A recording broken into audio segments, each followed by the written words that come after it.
Well, I think we can all say life has certainly been interesting, unsettling, and rapidly changing lately. Would you not agree with that? That it seems that it's even more so in recent times, but it has always been so. It has always been interesting and unsettling and changing. Life has always been that. But we seem to be living in a time now when things keep coming up to remind us of what our values are, or what they should be, what our roles are as human beings and as people of faith. I think sometimes over recent weeks we have also been shaken to our core. And it's times like those that cause us to want to do something. I hear that over and over. We've got to do something. We've got to do something. For others, some of us want to find just a place of solitude, some place to get where we can feel safe and comforted, sort of like some remote island somewhere out in the South Pacific, somewhere where we can just remove ourselves and get off the grid. And also finding places even within our own homes or our own area where we can just find a place of peace and a holy place where we can shut out the noise of the world and deepen that sense of connection that we have with the divine. So we're all responding in different ways. And it's also Christmas time. This time when Christians from all over the world prepare for this holiday and for this very sacred time. And we, as religious scientists, also celebrate Christmas and observe this holiday. Maybe a little bit more on the metaphysical side than many do, but we do have a wonderful observance of Christmas, and we do embrace the teachings of Jesus in our teachings, and I think that this is one of the times of the year when we really bring that up. Reverend Josh referred a lot last week to Scripture. And I do want to also let you know and invite you to come on Wednesday evening, December 23rd, to our candlelighting service. It's going to be especially beautiful this year. Nicole Van Atzingen, somewhere here, who is a ministerial student now, and I've been working on the planning of it. We have Debbie Wheeler and Bill Wolf for music, and we also have a young 16-year-old girl named Ashley Patrick, who this last summer won Best Female Vocalist through a music theater competition through the United States. She happens to be my granddaughter. And she's going to be here to sing as well. She's Catholic, so we wanted to see, hey, we can put on a good Christmas service.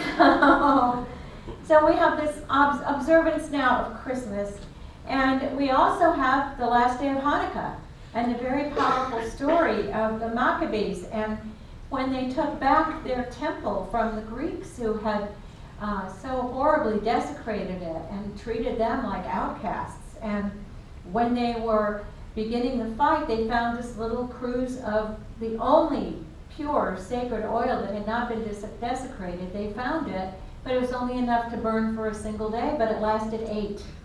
And so they had the light of that oil throughout the time that they were returning the temple back to its rightful owners and defeating the Greeks. Both of those observances, both Christmas and Hanukkah, have something in common, and that is the idea of light. The idea that the light of the world, the light of the stars, the light of the candle, the light at the darkest time of the year, bringing light to the world. And a holy place is also a place where we can sense that light, where we can have the feeling of that light. And these stories both also dealt with people who felt marginalized.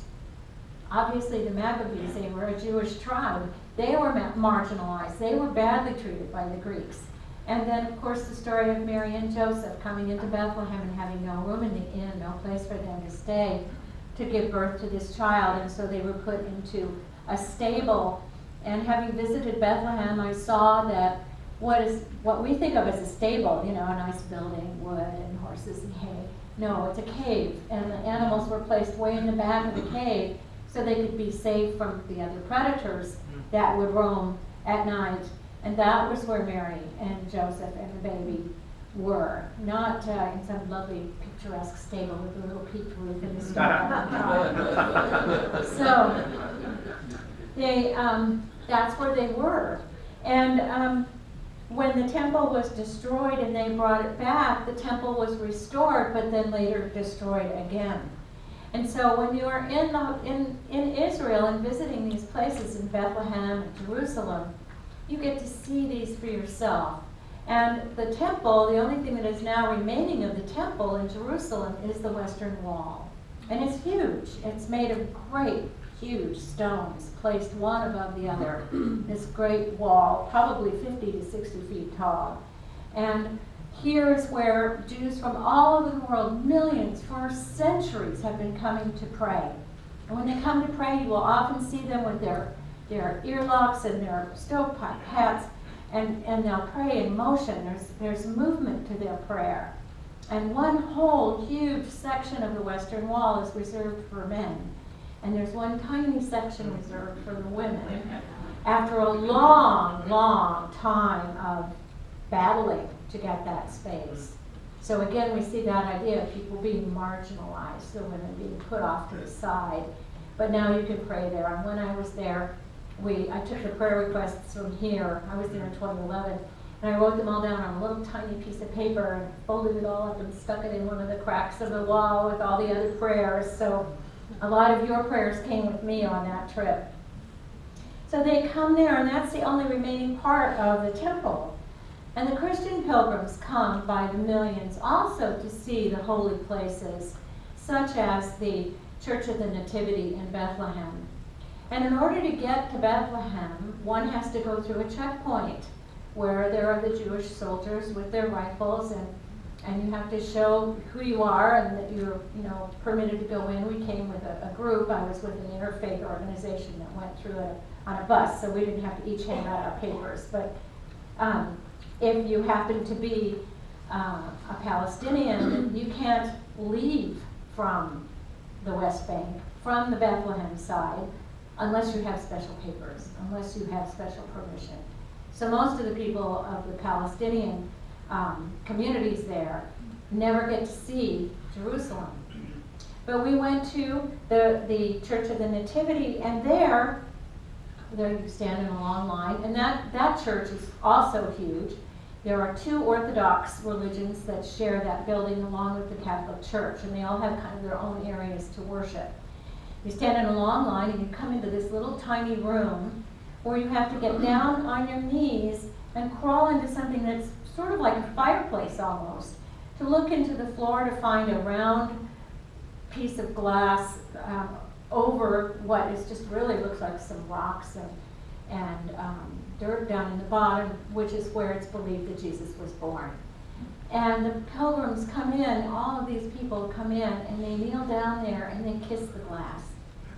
And I sat there for a long time after I had gone there and paid my respects, and sat on the side. You can sit on the floor and just kind of watch people for a while. And I got just teary-eyed watching all of these beautiful people come in. And it is truly a holy place for so many people, just as the Western Wall is such a holy place for so many people. Now, these two cities, Bethlehem and Jerusalem, have been a focal point for the three major Abrahamic religions for centuries. So one would think that because these holy places have so much meaning to each faith, that these places would be a place of peace. However, in so many ways, they have been involved in endless conflict from the earliest days. So how can that be? There are three teachings that all profess in their own way a peaceful existence, and yet here's this conflict. As I mentioned, visiting Bethlehem requires going through a checkpoint, even though it's just 5 to 8 miles from Jerusalem. And being in Palestinian territory, there's a large mosque there. There's also a synagogue. And then the city itself, which is really made up more of Muslim people than anybody else. There are very few Arab Christians living there anymore, and hardly any Jews, if any at all. Although they still very carefully care for the synagogue there, which is beautiful. The Muslims also, many people don't know this, but the Muslims value Jesus and Mary very highly in their teaching. The Muslim people see Jesus as a prophet, and he is third from Muhammad, Abraham, and then Jesus. So he's held in very high regard.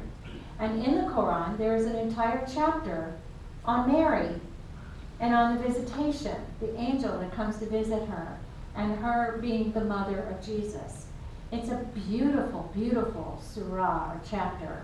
In fact, one year at the Huntington Beach Church, I read the passages about Mary at our Christmas Eve service without telling anybody until I was done. And when I was done, I said, "Isn't that beautiful?" And, "Oh, yeah, you could hear it." "Yeah, it's from the Quran." There's so much that so many of us, are unaware of. But the teachings in the Quran are really complementary to the Bible itself. But as I said, many of the people who live in the West Bank and the Palestinian area in Bethlehem cannot cross over to visit one of their holy places, which is the Dome of the Rock, which is in the heart of Jerusalem in the Old City. Beautiful, beautiful building with blue tile surrounding the outside of it and this golden dome on top. And inside the Dome of the Rock is the Rock of Abraham, the rock where it is believed that God called Abraham to sacrifice his own son. According to the Jewish tradition and the Christian tradition, that son is Isaac. According to the Muslim tradition, he is not Isaac, the son of Sarah. He is Ishmael, the son of Hagar, who was Abraham's wife's housemaid, and who also gave him this child. And so there's this philosophical difference. There is, on the other side of that is the Western Wall. This is a beautiful place to go and to visit. When I was there, I was invited to come down into a little grotto where many Muslim people go to pray and where you can actually touch the Rock of Abraham. Another point where I burst into tears and just felt all that beauty and energy and all those centuries of prayer that had been in this place. So as we think about all these holy places, there's another one also, and that's the Church of the Holy Sepulchre. The Church of the Holy Sepulchre is at the end of a road called the Via Dolorosa. And a lot of times at Easter time, you'll see pictures in the news of Christian pilgrims walking up that hill, carrying crosses and doing their own walk, to follow the walk that Christ was to have taken before his crucifixion. And within this huge complex of the Church of the Holy Sepulchre is the area that's believed to be Golgotha, place of the rock where Jesus was crucified. And then there's this big red marble slab out in the main lobby of the main building, where it was believed that Jesus was laid to rest and wrapped in his garments for burial, and then also the tomb is believed to be there. And there are long lines that wait to go in to see the tomb. That one is also shared by two different Orthodox religions and the Catholic Church. And again, these different churches, because of their personal disagreements, there have been so many conflicts over territory in those churches that there have actually been clergy that have had fist fights over the church. And so therefore the keys to the buildings are not held by any Christians. They're in the hands of a Muslim family. They take care of the church. So again, we find these interesting paradoxes that are so unbelievable.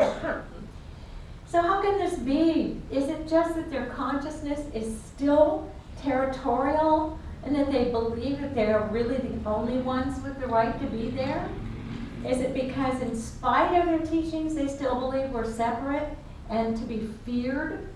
Is it because they don't know that we can create harmony and that we can really see every place as a holy place when we know who we are? So while the press tells us about all the conflict, and while the press demonizes and marginalizes people, at the same time, there are many, many people working for peace, When I was there in 2011, it was right at the time of the Arab Spring. It was a time of so much hopefulness among young people. There was so much excitement in the air about what was possible and what could possibly come. And while I was there, the reason for the trip, it was an interfaith trip, was not only to see all these sacred sites, but also to meet with all the different peace organizations that are working on the ground for peace over there, where people at sometimes great risk are crossing through the checkpoints to meet with each other, to dialogue, to work together, to find ways to introduce their children to each other so that their children can learn to grow up and respect each other and work with each other. There are communities like Neve Shalom Wasad al-Salam, which is an experimental community that's been going on for the last 40 years, where Muslims and Jews, Arabs and Israelis live together in community, garden together, grow olive trees together, their children go to school together. And this program is just working amazingly well. There's a rabbi that I met who wanted to start a school when he moved over there. He came from Michigan, and he moved over there to start a school for Palestinian and Israeli kids and realized politically it was going to be impossible. So instead what he did was he thought about, how can I get these kids together? How can I get them to learn to cooperate with each other? So he started a children's circus. And in the children's circus, you know, if you're on the trapeze, somebody has to catch you, right? So here's a Jewish kid over here and a Palestinian kid over here, and you gotta learn to trust each other. So it's really amazing, and when it first started out, there was a lot of resistance from the parents, but now again, it's like a waiting list to get involved in this program so that these kids can learn about each other. We never hear about this, but this is true. This is going on over there. It's going on over there right now. So there are so many hopeful things, but what we see and hear about so much is that this dark shadow that seems to be casting a pall over so much of society right now, and all the fear and all the conflict. But what I know is that you cannot have a dark shadow if there's not a bright light. And there is bright light in the world, and there is hopefulness in the world, and there is good in the world. But when human consciousness only focuses on fear and lack, then territoriality rears its ugly head. Human beings who are not schooled in a consciousness of wholeness and oneness find the world around them to be a very scary place. And they do things to try to make themselves feel safe out there. And I say that with quotes, safe out there. So therefore, guns and bigger guns and more guns, and thus keep people out, build bigger walls and fences, marginalize and demonize the other, and so on. We are seeing this go on right now. And if one buys into that hateful rhetoric of the politicians, and sometimes so often of the media, one can feel quite crazy and very frightened. And it's understandable if that's what you're listening to, and if that's what you're buying into, to feel very crazy and very frightened. And yet, our founder, Ernest Holmes, said that God created us, man, humanity, and left us alone to discover ourselves. Which means that there is no puppet master pulling strings. We are a choice. We are a choice. We get to decide. We get to choose how we will live our lives. And if we choose lack and we choose fear, then what we're going to find is more fear and more fearfulness and more conflict and more things that can create and generate more fear. Correct? But if we choose another way, if we realize that there are so many, and many right here in this very room, who find their way to the light. We find our way to the light because we discover that life is not about fear and lack, but life is about love and abundance.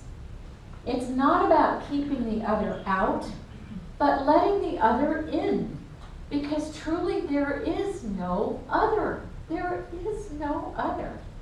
It's about creating harmony in the world.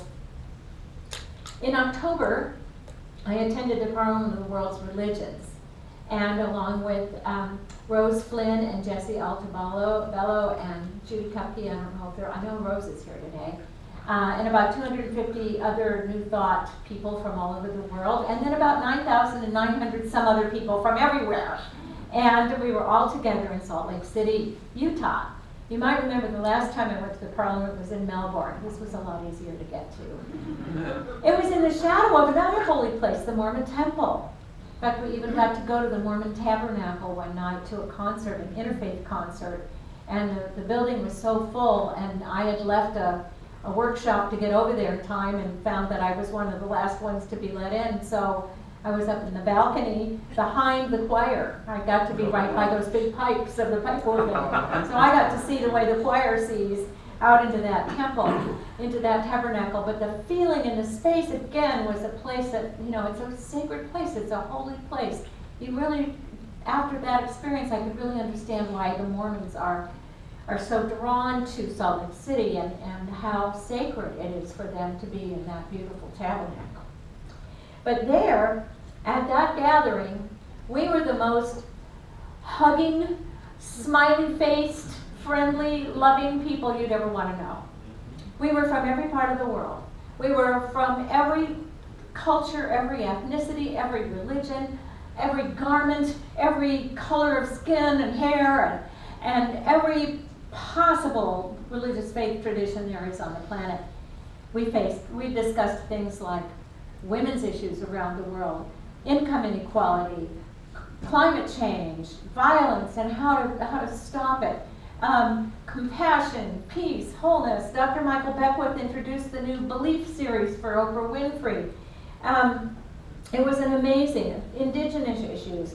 We heard from some of the greatest minds on the planet today, and it was one of the most hopeful gatherings I've ever been to, because we all came together there, understanding that as we work together, we can create peace on the planet.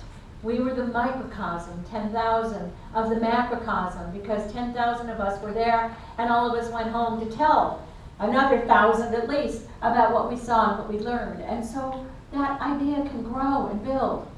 And so we were there at a banquet, and Karen Armstrong, who is one of my favorite people, she's the author of A History of God, which is a beautiful book about interfaith, and she's also the founder of the Compassion Movement and the creator of the Charter for Compassion, which is a document that has really captured my heart over the last 6 or 7 years.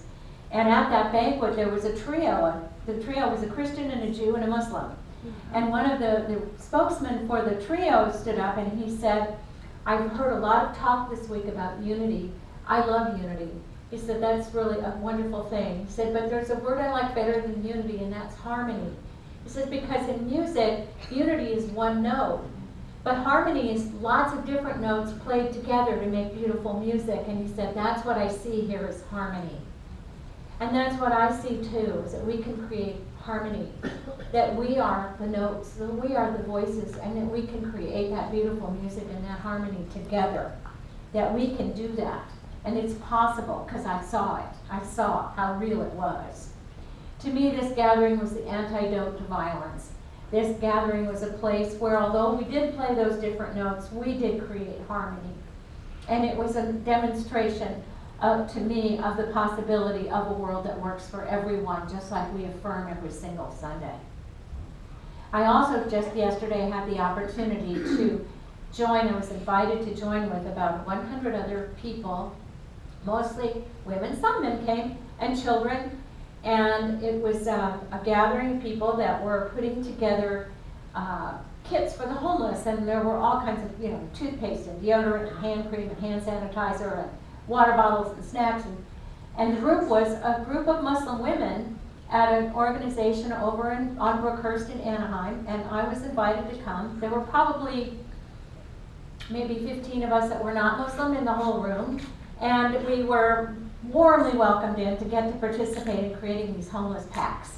Not only was I invited to come in, but I was also invited to do the opening prayer. And to me, that was just a huge honor.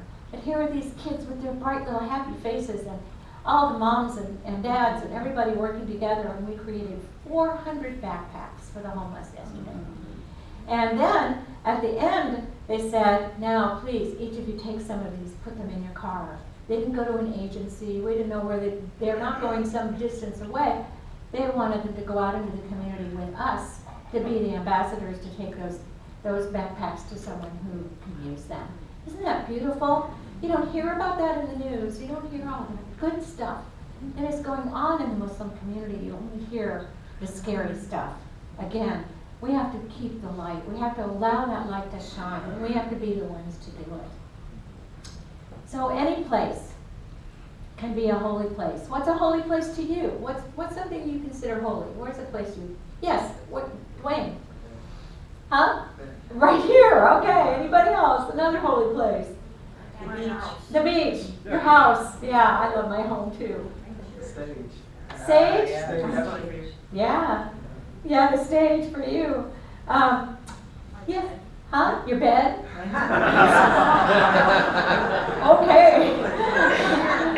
Naps are really good, by the way. Yes. Here. Yes, right here in this jewel by the sea. Everywhere can be a holy place. I talked to Dana Buchanan the other day, and I told her I was going to be here talking today about this, and she said the top of Half Dome in Yosemite is her holy place. I have a little place in the park, Central Park. There's a nature center, and there's this little place that nobody ever goes to that has little benches, and it's kind of its own little shrine in the middle of the trees. That's one of the places I like to go to meditate. It's so beautiful there. But every place is a holy place. Listening to one's own heartbeat, to hear what that man said. Isn't that beautiful? Absolutely beautiful in your prayer this morning. So designated holy places such as cathedrals and shrines and monuments and altars, they all have a sense of a buildup of this energy of the sacred. Whenever you visit any kind of a holy site, you can experience that feeling. It's so real, it's so tangible. And yet, we also have that right inside our own hearts. It's right here as well. And those places of great beauty out in nature that so many of us are so drawn to. The same sense of awe and beauty and majesty, the amazement of the divine creation. So in truth, it can be anywhere. And when we know this and we feel this, then we can also be that holy place for others, as we carry our own inner light, our heartbeat connecting to the heartbeat of another. And then we are the ones that can take that light and shine it out in the world and let it be a beacon to counteract the shadow, to counteract that which we have seen. Now there is risk involved. But let me tell you, there is risk in getting out of bed. There is risk in having too much butter and sugar. There is risk everywhere. There is always risk. And so why do we need to fear one thing over another thing? Why do we need to walk through life in fear? Why is that necessary? Worry is not productive. Worry is not productive. Marginalizing people, causing anger and conflict has never solved a thing. But love has, and love does. And when we know that we are a holy place, and we take that holy place wherever we go, we create a sense of safety among others as well. We can't do that if we're afraid. So there is always risk. For those who think carrying a weapon around will make you feel safer, well, I'd say that maybe you feel you can protect yourself and others with that weapon. But life has always been uncertain, which is why we always eat dessert first. And our commandment is always to love God, our neighbors, and ourselves, period. And that means that we choose love and compassion and kindness, and we open our doors and our hearts as the best antidote to anger and hate. To recognize the presence of God within us is the greatest security we can hold. So wherever we go, we're home. There's a poem by M. Clare, who is the wife of Neil Donald Walsh. I am my own home now. Wherever I move, the light, it moves with me. I open all of the windows and the doors so that God can come and go easily. I don't know why God takes such delight in this house I call me, this place where hearts come to be broken. At the end of the long day, I always ask, God, why hearts to be broken?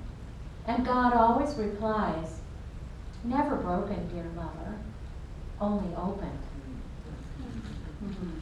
So we carry this light with us. When we have our hearts open and we allow God to pass, and humanity, to pass through our doors, we do risk heartbreak, and we do risk our physical safety. But in truth, our hearts are never broken, only open. And you are your own holy place. There is no other place that can ever be as holy to you, for you, as within yourself. So when you think of the Christmas story and Bethlehem, an infant in the manger because there was no room in the inn, remember that he too brought his own holy place, and it was far greater than a room in an inn. Keep the doors of your heart open. And when you remember the story of the light of the Maccabees, remember that that light was the light of God and the light of love, and that light is within you as well. That you may be the transformative place of peace for another traveler on our journey. So keep your light shining, because there's a real need for it in the world today. And Spirit will provide you with all that you will need to keep your flame alive. So I want to close with another poem. And this one's from Hafiz, one of my favorite Sufi Muslim mystics. No one can ever keep us from carrying God wherever we go. No one can rob his name from our hearts as we try to relinquish our fears and at last stand victorious. We do not have to leave him in the mosque or the church alone at night. We do not have to be jealous of tales of saints or glorious masks, those intoxicated souls who can make outrageous love with the friend. We do not have to be envious of our spirit's ability, which can sometimes touch God in a dream. Our yearning eyes, our warm-needing bodies can all be drenched in contentment and light. No one anywhere can keep us from carrying the beloved wherever we go. No one can rob his precious name from the rhythm of my heart, steps, and breath. And so it is. Thank you.